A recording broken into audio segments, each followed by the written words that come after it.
How can we make the world better? By making ourselves better. The Dr. Joe Show explores how you can make positive personal change by using his groundbreaking and highly effective I Am approach to understand who we are and why we do what we do. Your small changes can have big effects. Join us now for the Dr. Joe Show with your host, Dr. Joe Schrand. Welcome, folks, to the Dr. Joe Show, where we explore who we are and why we do what we do based on the I Am approach, the idea that no one is broken. We're all doing the best we can at every moment in time with the potential to change in the very next second to another best we can. Wouldn't it be great if more people in the world started thinking that way? Because we have so much conflict in the world, as you guys know. We have so much time in which one person just seems to want to put another person down, and that's the only way they can get value. So we are really going to be addressing that because there are moments in our lives where we have an opportunity to absolutely change that paradigm. And our guest tonight is one of those people who is doing that on a regular basis. Our guest is a rock singer, a writer, an actor, freelance artist from Providence, Rhode Island. They perform theatrically throughout the New England area on both the professional and community levels. Their favorite past roles include Maureen Johnson in Rent, Stadium Theater, Elizabeth Benning, Young Frankenstein at the Rhode Island Stage Ensemble, Joe, Ken Lugwood's Lend Me a Soprano at the Newport Playhouse, Petra, A Little Night Music, one of my favorites, Rhode Island Stage Ensemble, and Regina Kuntz, Rock of Ages at Stadium Theater. Now, they also wrote the original dramatic play, Permanent Solutions, in which they originated the role of Catherine Hudson. I hope we get to hear about that. Oh, you will. Permanent Solutions has been produced several times in the Providence area and once in a workshop in New York City. When not on stage, our guests can be found riding their motorcycle, spoiling their dog, who I heard is in the recording room, and thinking about none other than Danny DeVito. Let me welcome with great enthusiasm, Cass Caduto. Welcome, Cass Caduto. Thank you very much. Welcome to the Dr. Joe Show. So let's just sort of tell me about the Permanent Solutions. Let's start there. So that was a massive undertaking. It took me a long time to write that. It's all about suicide, and I don't believe in, sweeping these things under the rug or being ashamed to talk about them, because that will make other people continue to stay ashamed to talk about it too. And we can't really remove the stigma around mental health and suicide if people don't start talking about it. Agreed. And so I'd originally written, or I started writing it when I was 17, and it was a suicide note of forms for myself. I attempted suicide and for the longest time had forgotten all about it to revisit it. And then when I had processed everything enough, I started returning to it. There was a 10-year gap between when I started it and when it was finally like in a state where I was saying, this is good to go. Let's do it. That the play was good to go. Let's do it. Not another suicide attempt. I just want to clarify that. Just want to clarify that, Cass. I so appreciate you being willing to talk about this. You're absolutely right. So many people have these thoughts, make these attempts. Sadly, too many of them complete their attempts. And yet we still live in this world where people don't want to talk about it.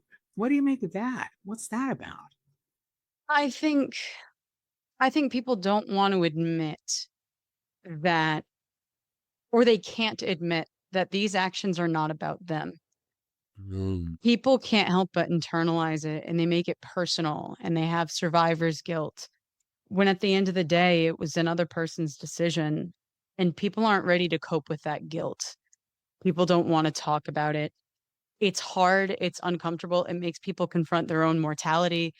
It's uncomfortable thoughts, and we as people don't like having those. Right, absolutely. So you mean the person who has made the attempt doesn't want to talk about it, or the people around them feel guilty that they may have induced that attempt, or both? Both. I Both. think one feeds into the other. I think the shame and the hush hush nature that family members have, or that people at large have, the way it's handled in the media.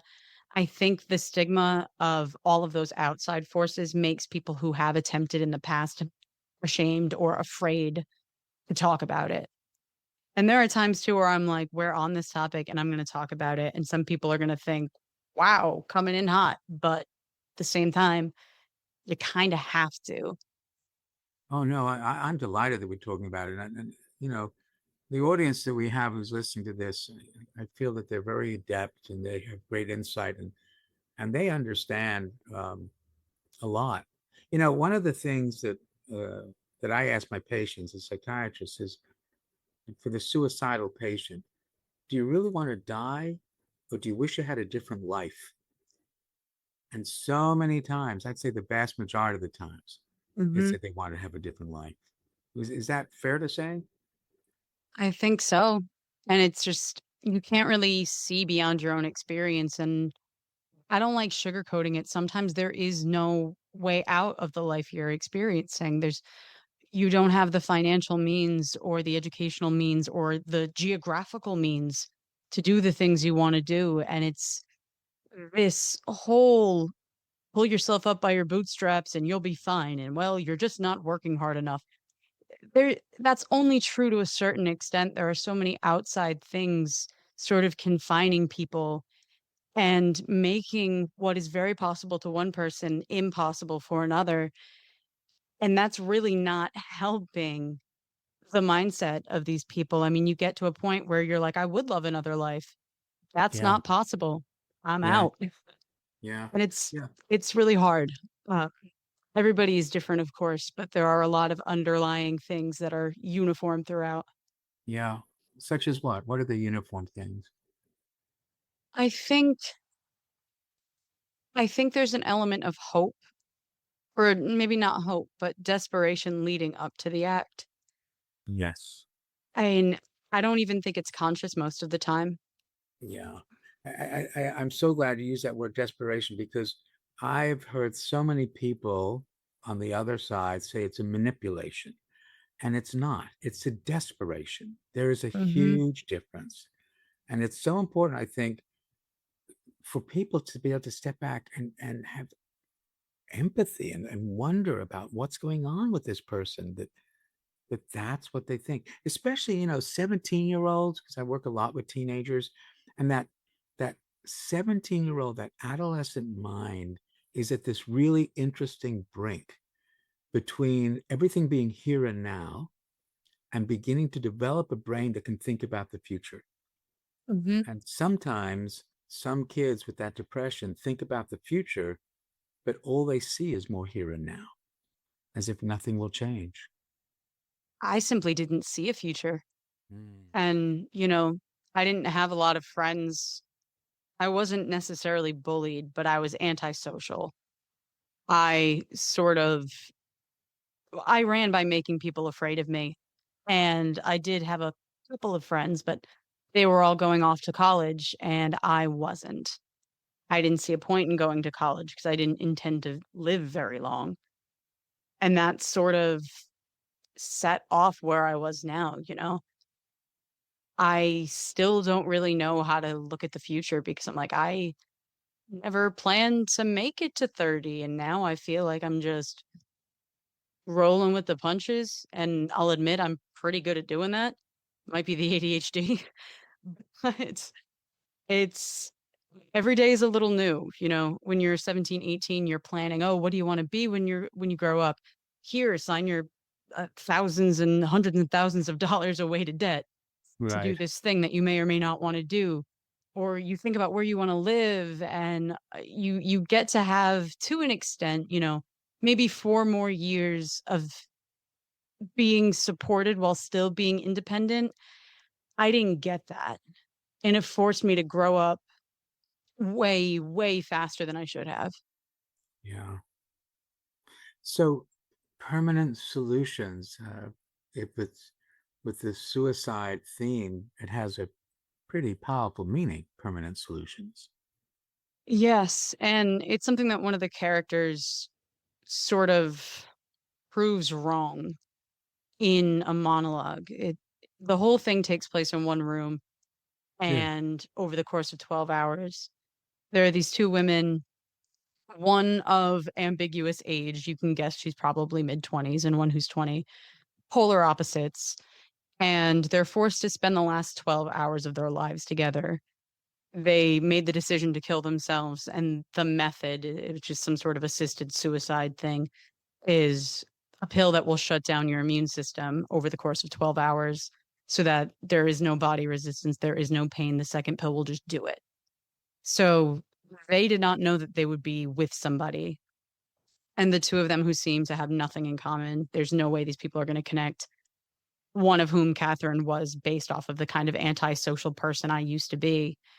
Um, and they start sort of coming together and connecting and making these really unexpected bonds, but the ending shows that that's not necessarily enough for somebody who's really intending to do this. Having a bond with And someone is not enough. no, Okay. there is one of the monologues that the younger character says. The character has bipolar 2 and is bisexual, dating a woman, and even though her mom is not outwardly homophobic, it was a very much of a, I feel like you should be dating a man because it would be easier on all of us if you're into both. And very, subtle shame stigma kind of a thing. And she, you have manic episodes. I have bipolar 1. It's a slightly, it's a different type, but she's got bipolar 2 and she has these episodes she can't really control, even taking the meds. And you take the meds and maybe you don't have those unpredictable manic episodes that can make people afraid of you or can make you hurt yourself unintentionally or intentionally. Or maybe you get lucky and like me, your house is just insanely clean for a little bit. But all your money's gone because you bought a custom David Bowie jumpsuit. You know, but it affects you in these ways that can make it very difficult to have stable relationships. And I can't even imagine being, I can't imagine being a parent at all, never mind a parent having to sort of watch their child go through that. And this girl basically says, yeah, we are great, but then what happens when my mind shuts down and you come home and here I am in a puddle of my own blood or hanging from the ceiling or doing this. She says, I'm not safe to be around. And she said, this has always felt like the end for me. Having somebody else there is just going to take you down with me. And that is the reality of it, especially somebody who's self-aware about it. You recognize these patterns, you see how it's affecting the people who love you. And it's a hard thing to stop thinking about. You're not sitting there going, well, that'll show them. You're Right. sitting there thinking, they love me and I see how much pain my condition brings them. And I think their lives would be significantly better if I didn't make them feel that way anymore. And that is not correct, but it's really hard to sort of break out of that. Like my dad was a great example. He was trying his best and he was doing a great job for what it was, but I could see that I was breaking his heart just by trying my best to overcome the mental illness that I was born with. You know, it is, it does demonstrate the compassion that many folks who are suicidal actually have. And I think that's so important. And the idea that we have these unexpected bonds, these potential stable relationships, not wanting to disappoint anyone. And I must say that's exactly why we take a commercial break, so we can continue our unexpected bonds with our sponsors, because it's not unexpected at all. We're really grateful for them and we have very stable relationships with them. So with that in mind, we'll take a break. We'll come back with Cass Caduto. We'll be right back with the Dr. Joe Show. We'll take a break. And we're back with the Dr. Joe Show. Cass Caduto, rock singer, writer, actress, but also being willing to talk about this really difficult time in your life. And, you know, I hope our audience recognizes the courage that that takes, but also the determination to change this paradigm, to change the stigma. You know, Cass, for folks who know me, they've heard it before. In psychiatry, we have perpetuated stigma and created it, I think, with one word. And that word is disorder. Think about this, right? Everybody else, you're okay, but this group, not so sure I can trust because they are disordered. It's just what we've done is it was not the intent, not the intent. Does that make sense? Yeah, it kind of makes it sound very clinical.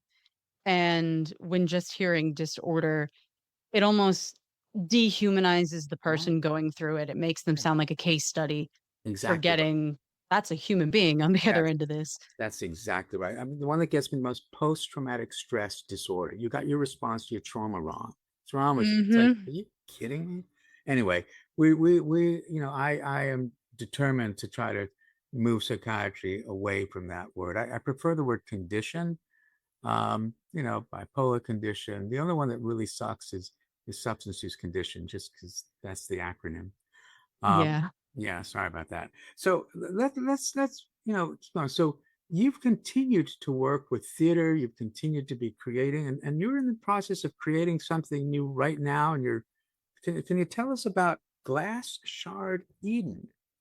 Yeah. So it's interesting because it started as yet another like analysis of my own, mental health. I started it in 2020. Who doesn't need to analyze their mental health in 2020? All right, And and you so got I time to do created, it. Time to do it I, during COVID, oh, right? you got nothing but time. So I had split up basically the depressive side and the manic side into two separate characters. And this at the moment was just for me. It was, I'm going to make these two have conversations and let's see what comes out of it. And But this was Claudia Mills, as you mhm, describe as the fetus, and Athena. How do I pronounce it? Anagnos. Anagnos, flirtatious, vibrant. How did you and you think these are the two sides of your bipolar personality, or you just made them Yes. up? Yes, she I've, said, they've yeah. they've evolved a bit as it actually turned into a narrative. Okay. Um, but at the root of it, Claudia is the parts of my brain I wish I could shut off. The depressive parts that think, yeah, no one notices me, and I guess that's fair, and I have to relegate myself to this. And the parts of her that have imposter syndrome and, I want to be a folk musician and a writer. When's the last time you wrote? Anyway, like stuff like that.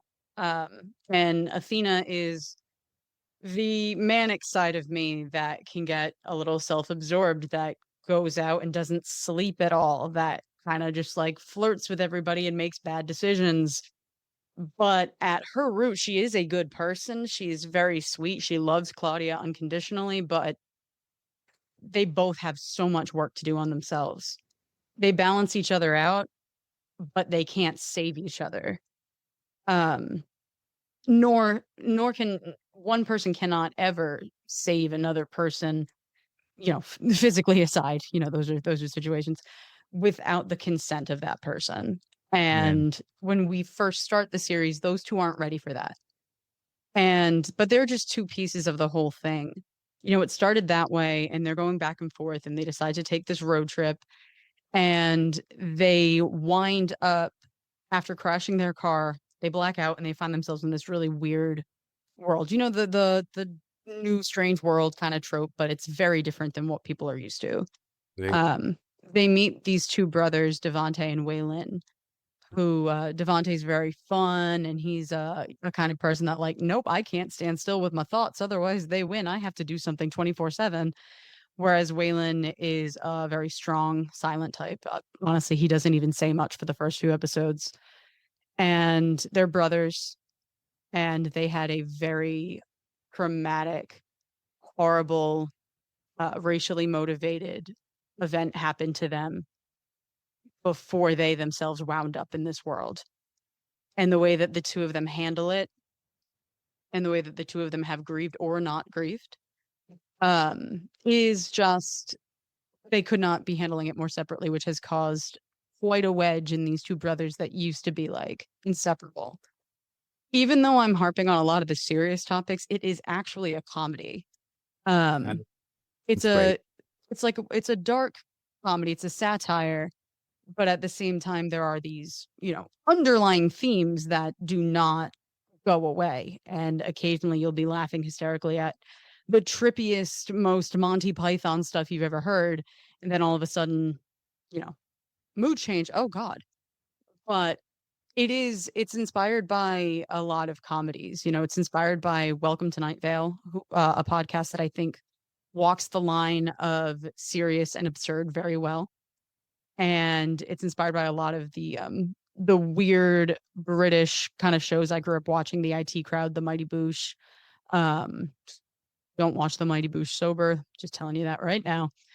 And Monty Python. It's a lot of very absurdist humor. The world that they land themselves in doesn't make any sense. It's like somebody read the Spark Notes version of human civilization and tried their best to make it.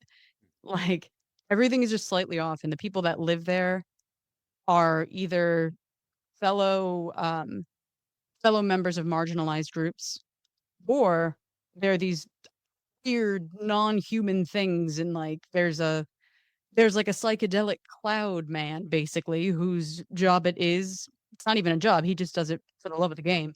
When there's a new person in town, he goes up and he challenges them to a fight. He's like a 40s pugilist in the body of a weird cloud. Like, there's just weird stuff going on all over the place. And the way that each person handles this world, there's another character named Riley who is who seems like the strongest one, who seems like the one with the best head on their shoulders, but there's a lot going on down there too. And the way that these five characters come together in this kind of found family is really cool.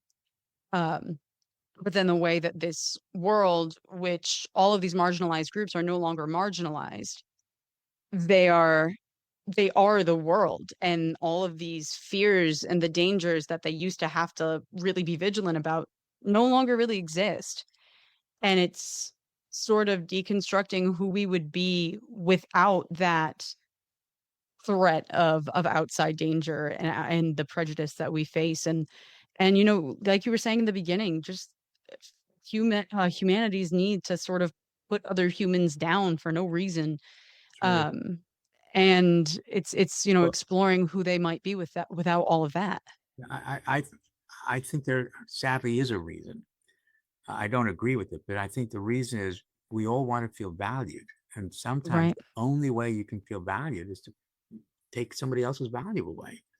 Yeah. And No, you're right. which doesn't really make sense, because don't be surprised if the other person then does the same. And that Yeah. is why we have the conflicts we have.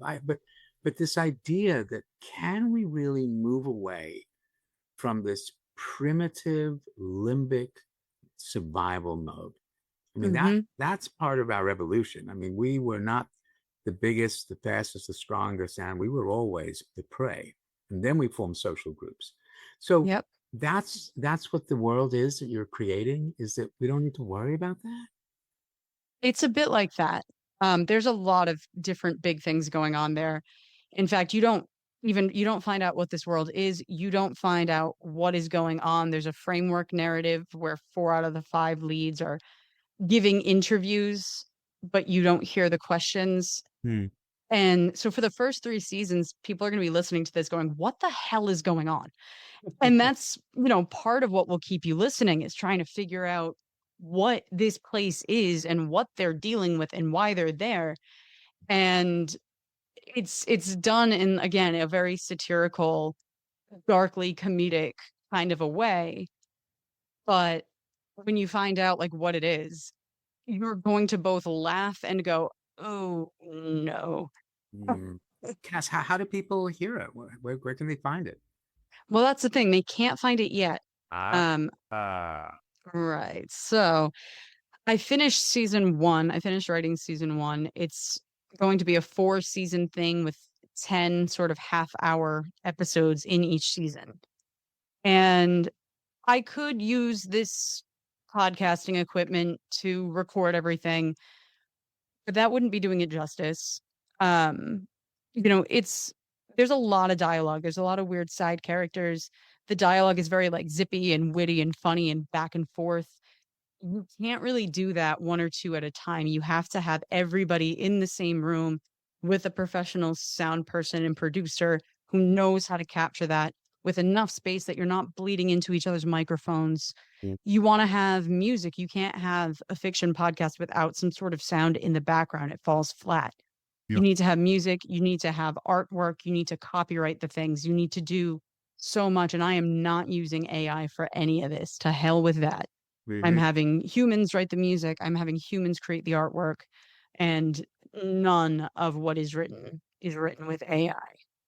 So So you must it can need be a pricey. crowdfunding campaign for this, right? How do you get the? I think I know WATD sometimes doesn't like to think about that, but the reality is not everybody has money to do what WATD does. So No. there must be some site to do crowdfunding and sourcing, whatever. Yes. So I have a GoFundMe up, Okay. and what we're trying to bang out all 4 seasons, produced, mixed, mastered, copyrighted, distributed, because people don't even think about the money it takes to distribute the podcast onto different services. All of that, and to hopefully have some money to pay the actors or to do a decent amount of marketing. Or My the goal writer, is I Cass, think that's a very writer thing to right? do, to not It- even think about yourself. Yep, yep, yep. But to do all of that, it would be a grand total of $4,000 for the whole series. Right now, I'm trying to focus on season 1, and we're trying.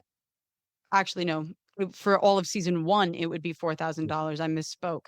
That sounds about right. Yeah. Yeah, so you multiply that by 4 for the whole series. Yeah. And so right now, we're having this release schedule plan where it's going to be the first 3 episodes released, and then the next 3, and then episodes 7 and 8, and then episodes 9 and 10, which is a 2-parter episode. And so right now we're trying to focus on getting the first 3 episodes all finished up so we can release that. And not only that, we'll have material to pull so we can do some actual marketing. Because right now people are going in blind. I'm asking for donations for something that they have no proof of its quality.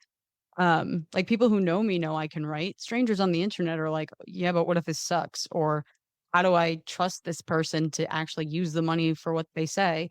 Because I don't have any content out, because creating content professionally also requires money. But it does take a lot of trust, that's for sure. And Hmm. that's why I'm so grateful that our sponsors trust us implicitly enough to give us the funding to keep our show going. So with that in Exactly. mind, I would like to give our trusted sponsors an opportunity to tell us a little bit about how they can help all of us in the world that we live in. So with that in mind, we'll take a commercial break. We'll be right back with Cass Caduto and the Dr. Joe Show. We'll be right back.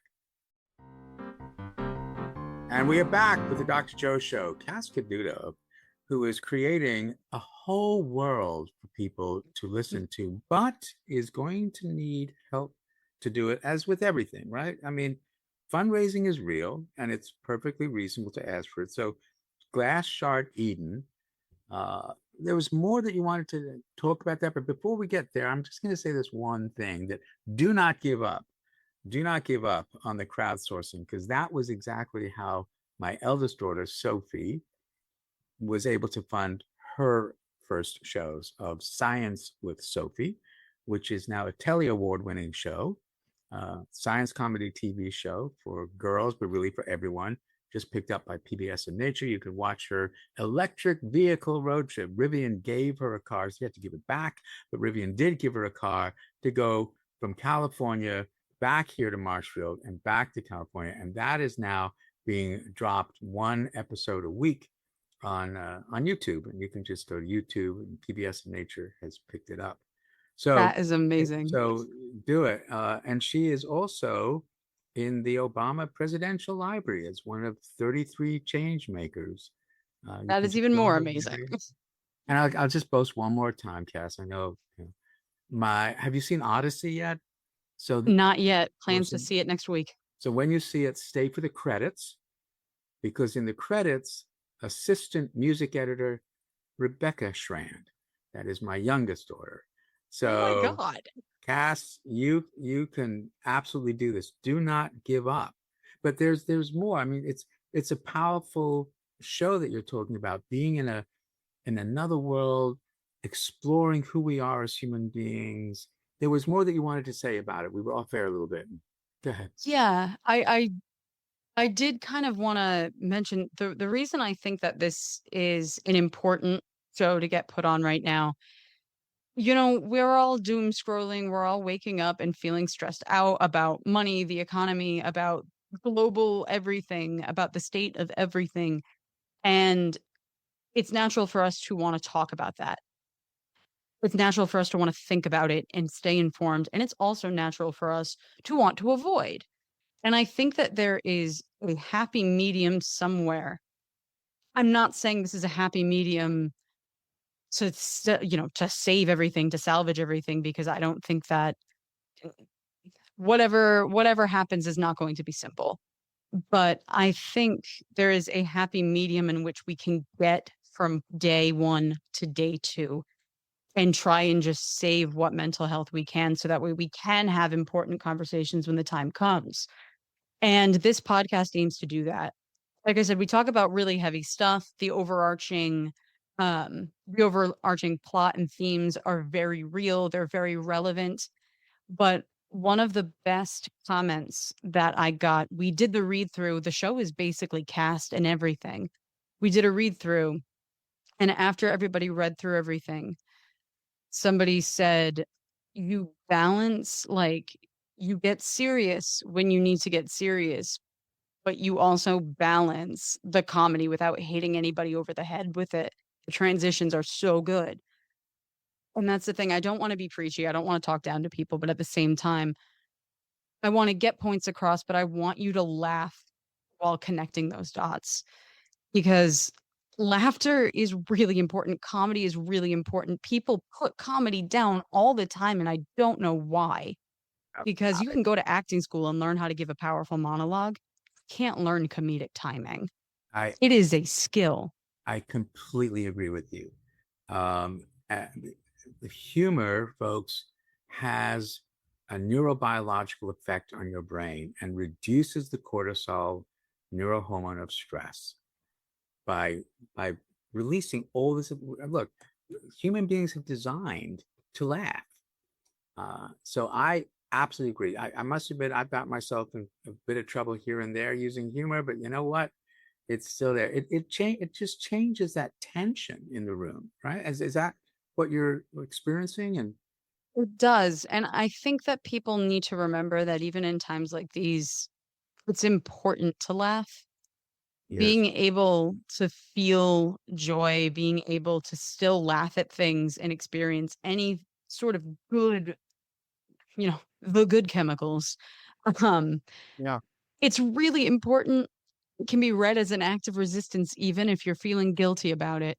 And that's the thing. People feel guilty about feeling good, even temporarily, and when things seem so chaotic. And I want this podcast to be proof that you can think about these things. You can not ignore these things, but you can also laugh. Not necessarily at the same time, but it's okay to laugh and feel like yourself and not lose everything. Actually, it's vital.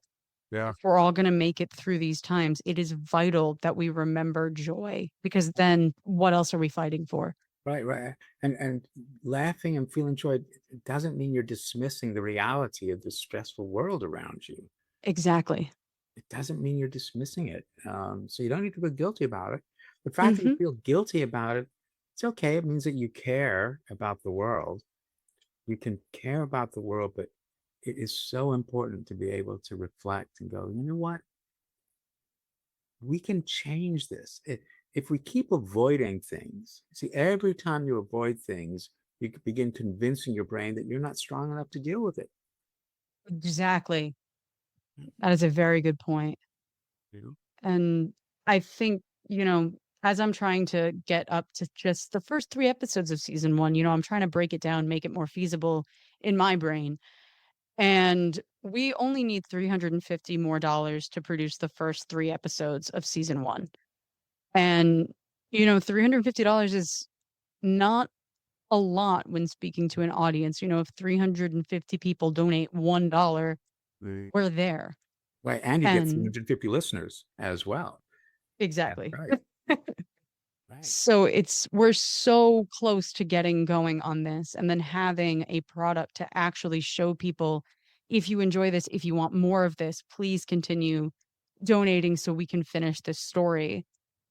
And season 1 is all raring to go. The cast is so passionate, and it's all New England based artists, musicians, and actors working on this. And everybody is so passionate. And I'm not just saying this to sound, magnanimous. I'm saying this because these people deserve to be heard. They are so, so gifted. And I'm so lucky to be friends with them. Yeah. One of my phrases, I've worked hard to be this lucky, I love that. you I know, really love that. right? I've worked hard to be this lucky. My guess is, Cass, that you have worked hard to be this lucky. I think I have. So tell me a bit more about this. Where did the idea come from? Is this connected at all with what we were talking about in the first episode? There's a 17-year-old being hopeless. It does. And it has to do with watching my friends feel unsafe going about their day-to-day lives. I'm a huge member of the LGBT community, and I have friends of all different races and religions, and watching people just fear for their lives for going down the street. I used to say, I'm married to a man now, but the vast majority of my dating history was women. And I used to say holding hands with my girlfriend in public is a political act, and I don't want it to be. Oh, I yeah. just want to go on a date. And I'm tired of watching my friends go through that. I'm tired of going through that. And I like imagining a world where we don't have to feel that. I also wonder, we internalize so much of that fear, and we turn so much of what can be used against us into armor that it almost feels like part of us. And Claudia, in particular, goes through a period once she hits this new world of, who am I without this fear? And who am I if I'm not constantly working a job I hate, because that's who I became. And I don't know who I am without this stuff. That's a really interesting question. That's fascinating. So where does she go with that? And it's nowhere fast. I want to keep the pace realistic. Okay. I don't, it's easy. It's not a spoiler to say that Claudia and Athena are a very will they, won't they kind of dynamic, but I am not trying to throw those two together while they're still the hot messes they are in season 1. Yeah. I want people to take their time. I don't want it to be, an 80s montage where suddenly everything is great at the end. It's a process, and you're going to laugh along the way. And you have characters like Riley and Devontae calling them out on their shit and being like, hey, I think Riley at one point says, "You look like a slapped ass. Cheer up." Like, there's a lot of just direct, oh, that's kind of, but they needed to hear that. And the characters, despite being in this fantastical world and despite having to go and deal with weird, creepy, psychedelic, just bizarreness, stuff that we'll never have to go through. Well, maybe, but it probably won't be real. And depends on how much money you want to spend on those drugs. But, Right. even though we won't be going through that, the characters are still very relatable at their core. And maybe listening to someone make jokes or being able to laugh at a character going through a similar thing is so helpful and kind of giving you perspective. And, or even just, oh, I wish my friend told me I look like a slap ass. Geez, that would have Mm. helped. Yeah. Just things like that gives you someone to relate to. And if you don't have anyone you can relate to in your real life, stuff like that goes a long way. So it sounds like they also developing respect and value and trust for each other, these characters in this world. I mean, Definitely. they've come into a world really through no choice of their own, right? I mean, they're almost dead. Something's happened and they wind up in this. Is that glass shard Eden? That's where it is, or So what do that's a we get to learn here? theory that some of them have. Some Yeah, people in yeah, this world are obsessed with trying to figure out what the hell's going on. And yeah. then some people, like Athena, are like, we don't need to work. I'm here with Claudia. Why bother? This is great. But how'd And you come up with the then name Athena? I mean, Athena has such connotation with Greek mythology. Why Athena? she's stronger than people think. Um, Um, it's easy to write her off as, well, she's just some silly little like, she's the comic you- relief. She's funny. She doesn't take anything seriously. She's self-absorbed.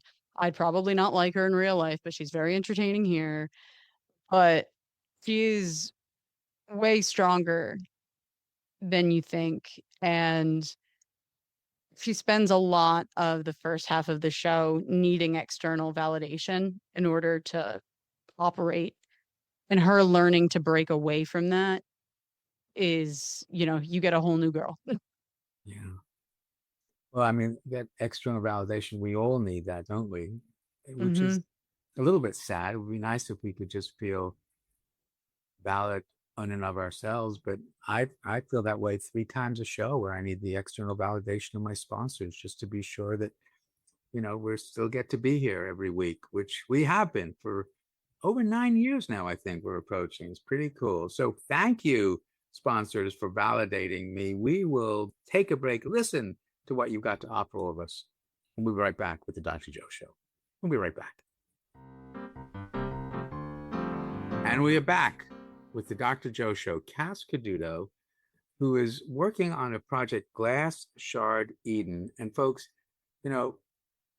need some fundraising, we can do that. I think it's okay because there really has a potential here for all of us to learn about ourselves. We're talking uh, about validation and how do we find that, especially, I mean, given your history with a kid who is feeling like so disconnected, with no value. How have you found the validation over the years, Cass? Who's been around And you? it's a complicated question because obviously things fluctuate. Yep. Um, I'm a psychiatrist. self-esteem. I get to ask these complicated questions as a psychiatrist. It's really fun. That's what I get to do. That's great. And you can answer however you want. So it's fun. Go ahead. Yeah. Go ahead. It's, I think people's need for validation fluctuates. And the problem with Athena was that she needed it constantly to operate. She needed other people's ideas of her to form in her head who she was. And the goal isn't necessarily to never need external validation. We do. We just do. We question ourselves. It happens. You need help, especially creative types like me. We all have imposter syndrome and we all need help. I Um, absolutely agree. And what I like to say is, imposter begins with I am. And the mm, I am is my whole thing here. So I totally understand, Cass. Go on. like even this pot, the glass shard Eden, it took me so long to get back to because I was afraid the plans had gotten too ambitious. Only I know at like even the cast, I did not tell the cast or anything what is actually going on and what this world actually is because I want their performances to be authentic and that they don't know. Mm. Um and it is I've lost track of my mind because I have ADHD. That's okay. That's fine. That's what the show is all about. But it's Yeah, but it but it's ADA. It's not. There's no disorder to it, Cass. You know. ADH. That's right. Exactly. Attention deficit hyperactivity. No, we're talking about the creation of the world, the validation. How do we Right, right, change? right. Back on track. Okay. Um, so with all of that, I was very afraid that the grand plan was too ambitious. And then I was very much writing from perspectives of people nothing like myself. Two of the main characters, Devontae and Waylon, are Black men who have to deal with things I will never in my life have to deal with. and that I will probably never be able to fully comprehend or fathom. And I wanted to do those two justice, and I was afraid that I couldn't. And so it I just kind of shut down and was like, there's no way I can do this. I'm done. And it wasn't until like a few months ago that I had my husband, who is not white, read the scripts. And I just asked him, you know, I'm on episode 7 out of 10 and I just couldn't do it anymore. Do you think this is worth finishing? Do you think I'm on the right track with these characters? What do you think? And he just looked at me and went, finish this. And so That's valid, I right? that's validation. And it's not kiss and ass. He didn't write a poem for me. He just said, nope, you asked me a question, finish this. Nice. And so I banged out the last episodes and had our read through. And this has been going pretty lightning speed now since I finished it. And it's important for me to cast accurately. Yeah. The two Black characters are played by Black actors. The non-binary character is played by a queer person. The two lesbians, Claudia and Athena, are played by two queer women. It's very important to do that. And in doing that, at the read through, able to gauge everybody's reactions, get direct feedback.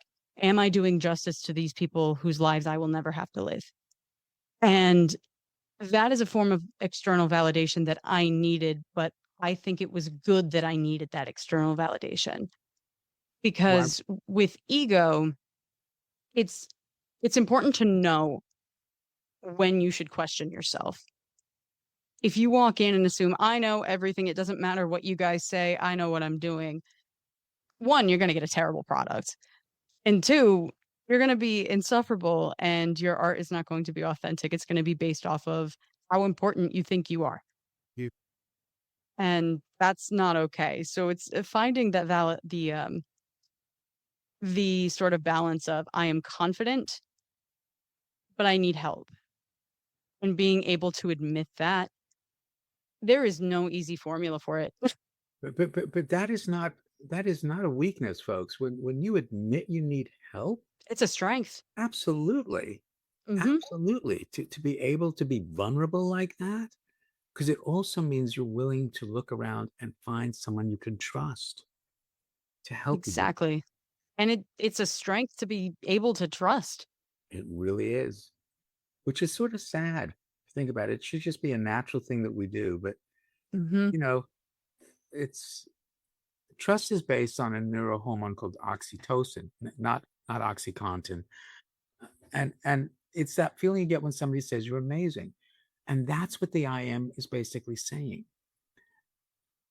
Everybody wants to feel valued, and at every and any moment in time, you can remind someone of their value, and whenever you do that, you increase your own value. So let's create a world like that. Let's look at Glass Shard Eden. Let's look at the shows and the creative process that Cass is telling us about, folks, because there is value in all of us. Each of us has a different world, no question. But that doesn't mean that my world is more valuable than yours. I'm more interested in yours. You were going to say something, Cassidy. I think that's just the way my face looks. Oh. Well, with that in mind, let's get to the two truths of the I am. The first truth of the I am, remember, I believe we're all doing the best we can based on and responding to the influence of 4 domains. Your home domain, no one's going to argue home has an influence on who you are. The social domain, which is the rest of the world, which is really a lot of what we're talking about today. Those 2 domains are outside. Then the internal domains, the biological domain of your brain and body, you're hungry, tired, digesting lunch, and then what I call the I see. How do I see myself? How do I think other people see me? Because these 4 domains interact, a small change in any domain can have a big effect. We don't need to change everything. So based on what we're talking about tonight, Cass, what small change can you recommend to our listeners? Sounds simple, but I think everyone should have at least one day, doesn't even have to be a full day, where they dress up. Where they And by dress up. dress up, yeah. I By love dress that. Go up, ahead. Yeah. I go don't ahead. mean you have to throw a ball gown on or something. Okay. By dress up, I mean wear something that makes you feel hot. Wear something that makes you feel beautiful. Wear something that reflects on the outside how you feel on the inside. We spend so much time at work or at school obeying dress codes. And, if you work a 9 to 5, chances are you're probably wearing some corporate thing, even if it's just a polo shirt and khakis, or, it's a pantsuit or pencil skirt or, suit and tie. You have to wear these things that, let's be real with ourselves, it probably doesn't represent who you feel like on the inside. I used to be a financial advisor, and every time someone says, "Wait, seriously, you?" I feel complimented because it means that my outside matches the person I feel like and Mm, not the person I was sort of forced for 40 hours a week to pretend to be. mm, Um, we live in a world, and especially in this country, we really are inundated with the idea that our jobs define us.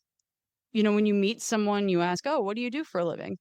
It's like, I could tell you about that, but I'd rather tell you about this podcast I'm writing or my dog or something like that. Like, these things are who I am.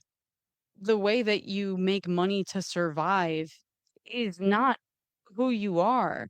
Even if you really love your job, there's more to you than that. And in 2020, I was getting really bummed out because I love eccentric clothing. I love doing things like that. And sitting at home in 2020 every day in pajamas and sweatpants and just, it was too much. And I wasn't feeling like myself anymore because the outside didn't match. mm. When I was a financial advisor, the outside didn't match. And I spent most of my waking hours Monday through Friday in that office. And look, I read the dress code meticulously and I would push it as far as I possibly could without getting in trouble. But it still was something I was forced to do. And I don't care if you feeling like your most authentic self, if you feel the most beautiful in lingerie, in athletic wear, in a Jar Jar Binks cosplay. I don't care what it is. Just going home from work or taking some time out of a day where you feel forced, whether it's by trends that you don't really understand, but you feel pressured to follow, or just social expectations or the media's portrayal of body image, like, "Oh, I don't know. I think I might be a little too big to pull that off." No, you are not. They make it in your size. You can fit in it, wear it. It's great. And if you don't have the confidence to go out and do that, or if you're tired and you don't necessarily want to go out, that's fine too. 2020 proved me putting on that David Bowie jumpsuit and going grocery shopping, I was still getting to present myself as the person I am. I sat around in my Toph cosplay from Avatar and ate Lunchables in 2020, and I felt authentic because I was doing something with having to do with the franchise that I loved. Just do it for yourself and not necessarily anybody else, and look in the mirror and realize how powerful it feels to say, "That's me." That's right. And I am valuable. Dress up. I think that is a great small change that we can all make. Folks, you Mhm. can do that and send us pictures of your dress up. It's be great. Send it Oh, WATD. That'll be yeah. so much fun. The second truth of the I am, I think, may be more powerful. Everyone's got one. Everyone's doing the best they can, but is interested through their IC domain what you think about them, which has an effect on their biological domain. Because it feels different when you feel respected or disrespected. And you are part of someone's home or social domain. So the second truth of the I am, you control no one, you influence everyone. And you get to choose the kind of influence you want to be. Cass Caduto, rock singer, writer, actor, freelance artist, creator of this world. What kind of influence do you want to be? I wanna be the type of influence that makes people be themselves. It ties into the clothing thing I was just talking about. I want people to see me and think I should be I don't know if that's the right way to say it. I just want people to be comfortable being their authentic selves around me, and I want Mm, them to feel empowered to go out and be their authentic selves. My life does not follow convention. My husband and I are never having kids. We have a dog. We have 20 jobs and they're all entertainment related. We have no real weekends. We have no real money. Let's be real with ourselves. Far cry from a financial advisor. But we're very happy. Like, Right. we are so happy with our life. And it's weird. And it's something that, when I stopped being an advisor, my mom was like, "Are you really trying to get into that?" And it's something people will doubt. But I'm living authentically and I'm happy. So if you think that you should live a certain way, I want you to be able to see me in the way I talk about things and think, well, that person didn't follow a damn thing. And look at them. Um, there is so much power in throwing out expectations. You know, I love looking different. I don't necessarily, body image is really tough for women and people born as women, and it's getting harder. We're going back into that heroin chic, be super thin kind of thing from the early 2000s, and it's damaging. But when you actually like get to free yourself from that and you see somebody who's not a size 0 rocking something insane and pulling it off because they're confident, it might give you the confidence to do that too and to be more empowered. And I want to be somebody that makes people feel more empowered as themselves and to hold on and embrace their idiosyncrasies and not try to hide them and to be able to say weird things and, talk about suicide and cut their hair really short. I used to have it completely shaved, but then I liked doing the swoop. Get the weird tattoo. Like, be you. Damn what anybody says. Yeah. And, screw gender roles. If your husband wants to cook all the food and take care of the kid, great. Someone should do that. And if they want to, it means they're going to be better at it. You know, Yeah. what this prescribed plan is not natural. It's what people made of it. And you can make something different and you should because individuality is the most beautiful thing we have as people. It is so true. It's so great. There was, you know, be who you are. Remember, there was that phrase, right? You are unique, just like everybody else. But that is that is great advice. So dress up and be willing to be who you are. Be willing to be, and I think that you know, leading by example, modeling that, Cass. Thank you so much. So just one more time, how do folks find the fundraiser right now? Can they find it? Yes, so it's currently on GoFundMe.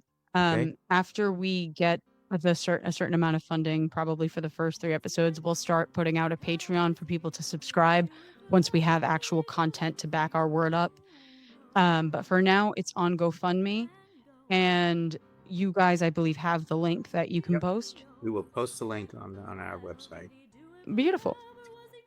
Cass, thank you so much for coming on the show tonight, and we cannot wait to hear Glass Shard Eden out there for everyone. Thank you.